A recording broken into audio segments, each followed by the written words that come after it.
Este es un abedul. Su nombre en latín es Betula lutea. Sus hojas saben a menta. Pruébalas. Este otro es un tilo. Su nombre en latín es Tilia cordata. Da buena sombra. ¿Qué te parece? ¿Lo quieres? Este es un arce de Noruega. Su nombre en latín es Acer platinoides. En otoño se vuelve rojo. Realmente bonito. Sí. Ya sabes, las hojas rojas en otoño. Una preciosidad.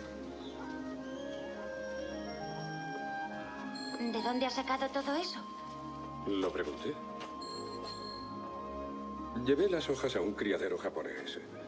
Y dije que me gustaban los árboles. Ellos dijeron a nosotros también. Y luego nos sentamos en un saco de abono y hablamos durante un par de horas.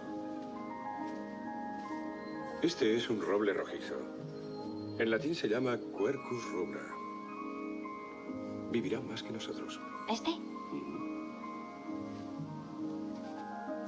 Jo.